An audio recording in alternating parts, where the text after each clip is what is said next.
What is the most difficult word in the English language? Sesquipedalian. No. Galumph. No. Maelstrom. Valedictory. Punctilious. Smorgasbord. Verisimilitude. No. What about get? That's a good answer. Get has so many meanings, but no. Kumquat. Quixotic. No, but you'll get a lot of points in Scrabble. What about set? Another good answer. Set has more meanings than any other word in the English language, but we'll talk about that another time. Sixths.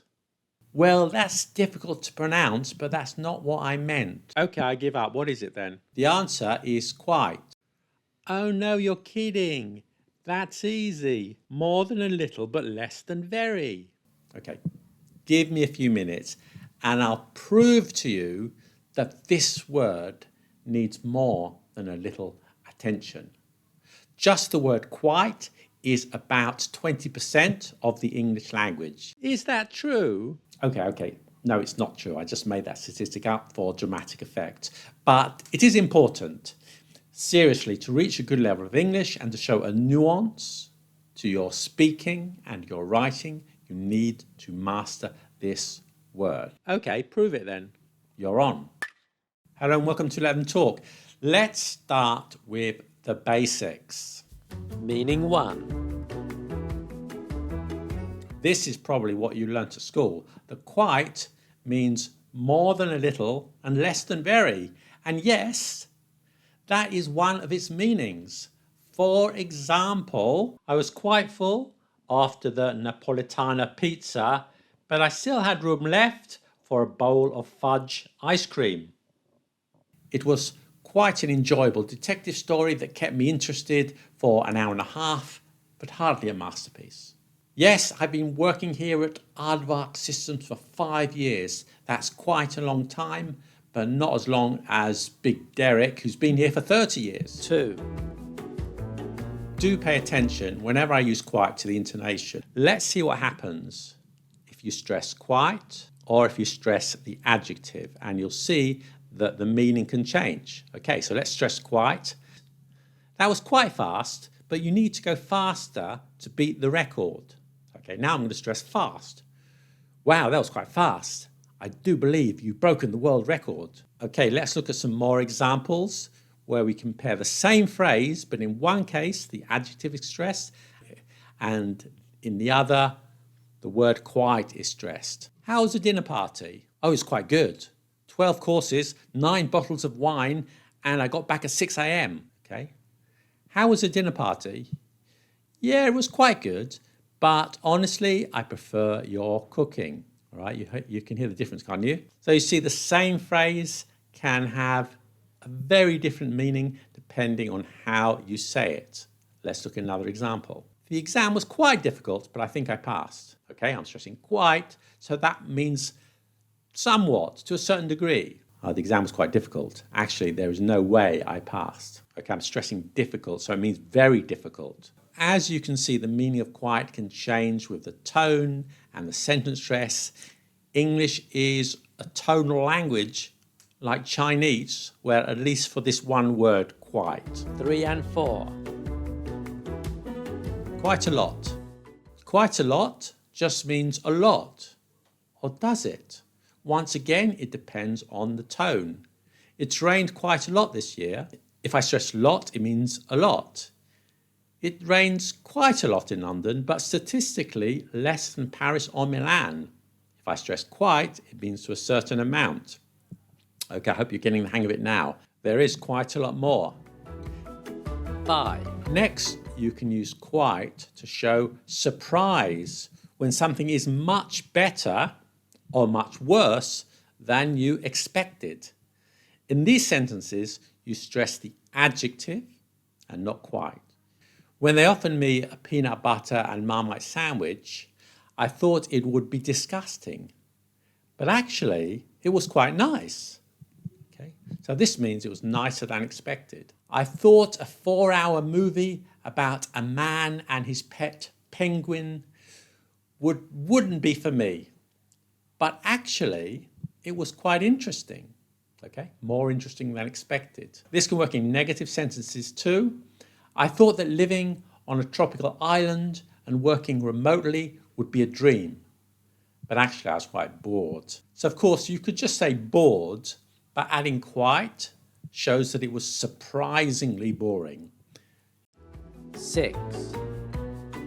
There is more. We've hardly started yet. Forget what I told you before. In some situations, however you say it, quite can mean completely, 100%. In order to understand this part, you need to know the differences between a gradable and a non-gradable adjective. A gradable adjective is an adjective that takes very. So for example, good. Something could be good or extremely good or fairly good.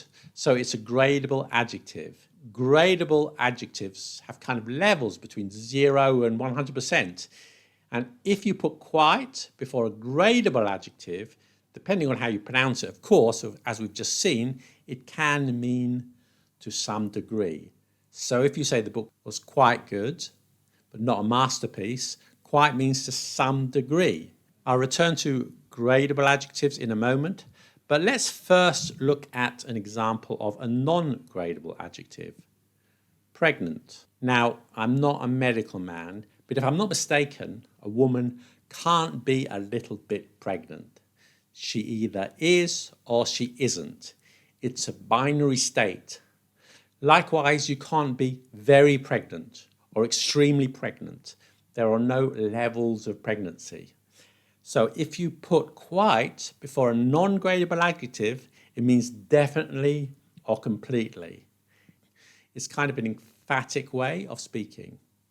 Are you sure she's pregnant? She doesn't have a boyfriend and she's been living alone in a mountain retreat for several months. Yeah, she's quite pregnant, I assure you. Here are some adjectives. You tell me if they are gradable or ungradable. Dead. That's easy, isn't it? You can't be very dead, can you? No. Are you sure he's dead? Yeah, quite dead. I shot him 22 times. What about this one? Tired. Can you be very tired? Yes, so it's gradable. What about sure? Is that gradable or ungradable? It's ungradable. You're either sure or you're not sure.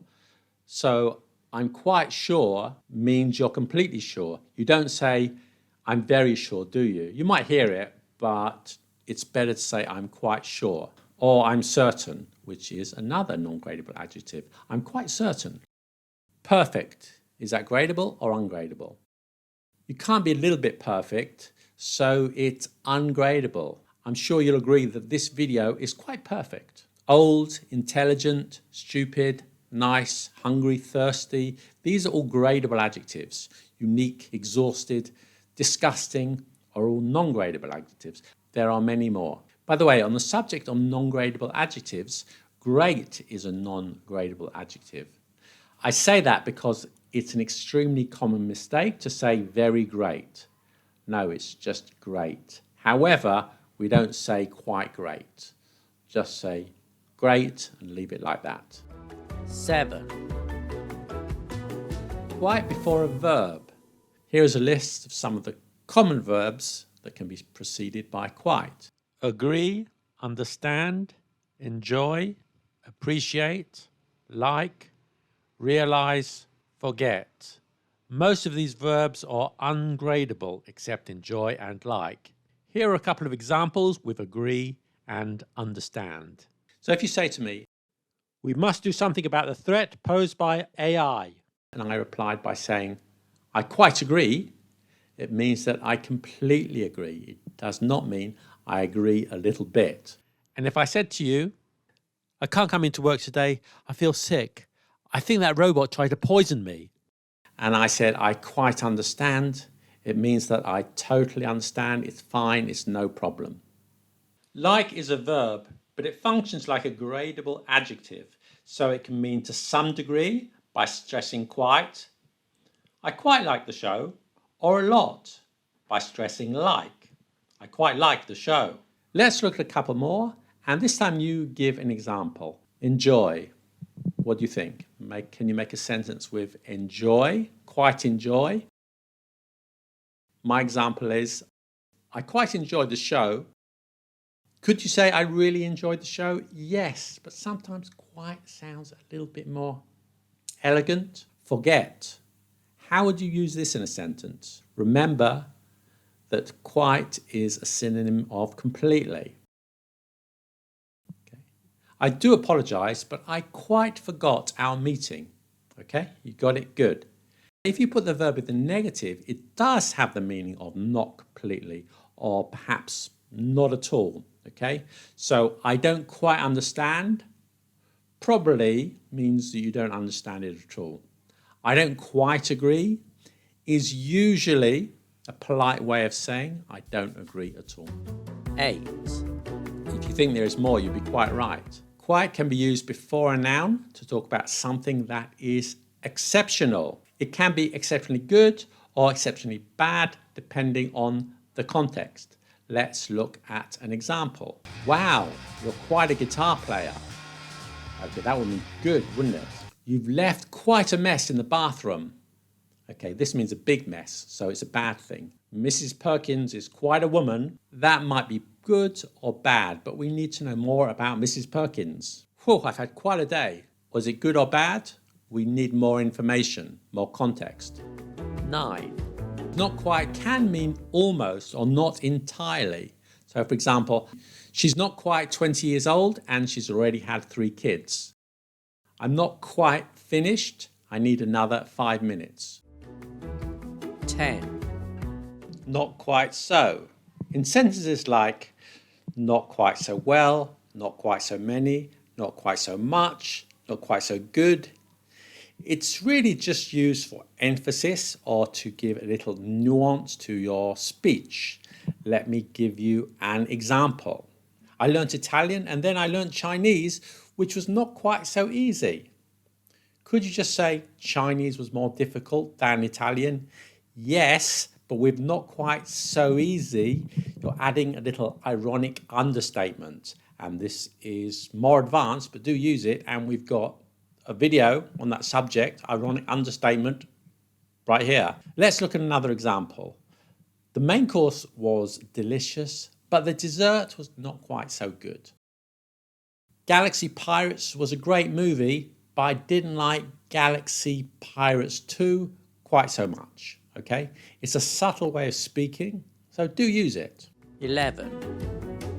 Now we'll look at quite so, and we can use this for sentence substitution. Let's look at some examples. You said that the job would be easy, but it wasn't quite so. So this is useful particularly in written English because it lets you avoid repetition of a word or a phrase. In this case, easy. Let's look at one more example. She said she was happy to see me again, but when I looked at her expression, I could see that it wasn't quite so. 12. There's another way of using quite so, and this is used for agreement or confirmation. And this is more common in British English than American English. Is it true that Mr. McNulty has been fired from the company? Quite so. He wasn't pulling his weight, so we had to let him go. I see. They tell me that the project has been delayed again. Quite so, I'm afraid. There were some unexpected complications. Okay. 30. Finally, in British English particularly, somebody might agree with something you are saying by saying quite, okay? We must make more bicycle lanes for the sake of the community and for the sake of the country. Quite. Everybody should subscribe to Let Them Talk TV. Quite. Okay, that's quite enough of quite. You can write your comments using the word quite if you like. That'll be quite good, or would it be quite good? I'll let you decide. See you soon. Bye.